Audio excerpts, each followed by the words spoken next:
Hey yo, it's your boy Monster Man Rocco. It's your boy Swagger Rock. This is Snack the Ripper. And you rap for those who don't know. This is Master A. You are now rocking with the best. Breaking Records Radio. Breaking Records, man. Breaking Records Radio. Breaking Records Radio. Breaking Records. Breaking Records. Breaking Records Radio. Let's go. Breaking Records Radio. Press 5 now, how you check Breaking Records Radio. Breaking Records, man. Radio is like the place to be. I don't fuck strange music, dude. Yeah. And did you and Havoc ever work together? Like, did you ever get any Havoc beats? Nah. No? Nah, I never did. We never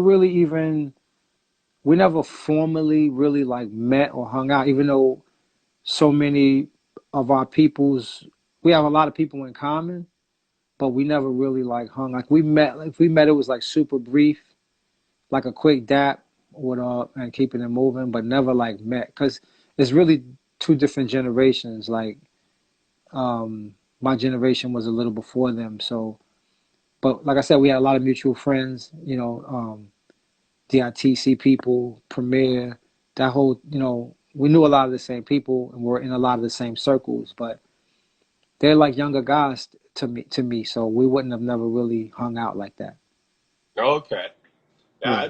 But now thinking of it, like Masta Ace on some Havoc production, like that would sound nice.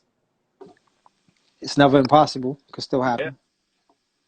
Yeah, definitely. And look, I wanted to ask something too. I read, just earlier today, just brushing up on some stuff. I thought I seen it, but I can't remember now. I didn't deeply read into it. But were you with Big Beat at a period of time? I was at Big Beat, but I released no music.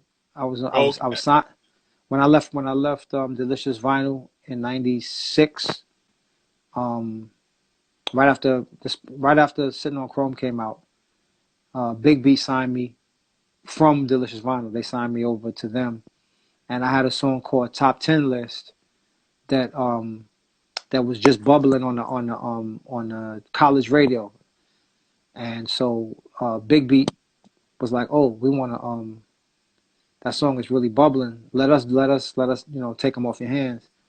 So whatever deal they did. They bought me out of my contract with Delicious, and I went over to Big Beat, and I started immediately working on my next album for Big Beat. Would have been my next album for Big Beat. But then I had label execs, trying to influence the music I was making, because I was letting them hear stuff as I was making it, and it was coming out nice, but it wasn't. You got to remember now, we're talking about '96. This is the very beginnings of the Bad Boy era, and they were really taking over the radio. They had all this music that was just all over the radio. Yeah. And it was a lot more kind of R&B vibe, kind of hip hop sounding hip hop stuff that could play in the clubs that made the girls want to dance. And I had Big Beat saying, you need to do some records that are more in that vein. I was doing some straight up like hip hop stuff, like I won't say straight boom bap, but it was just stuff that was like definitely on that grimier side. I wasn't trying to be on the radio with the stuff I was giving them, and they weren't really feeling it. They were like, "You need to go in the studio and make some stuff that's more commercially, viable."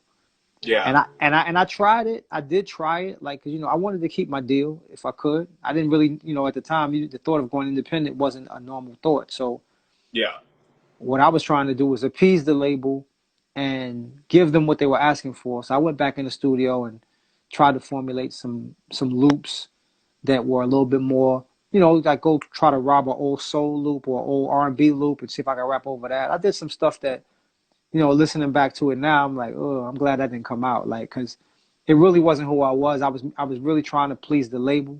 Yeah.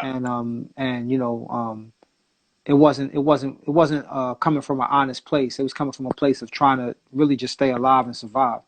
And that's what a lot of artists have to deal with. They have to deal with labels in their ear, telling them what to make. They even suggested, do you remember the group Changing Faces? It was two girls, R&B group. I know the name, but I can't think of what their single would have. Yeah, they had a song called All of My Days or something like that. But they had a couple of radio hits. And I remember the label specifically saying, like, why don't you get Changing Faces or Brian McKnight to sing a hook for you? Oh, like shit. They really wanted me to go that route like all the Yeah. way, and I just was not. I went. I actually made a couple of calls to try to see if I could do it, like pull it off, and I got a little resistance. And then I was like, why am I doing this? I don't want to do this. Yeah.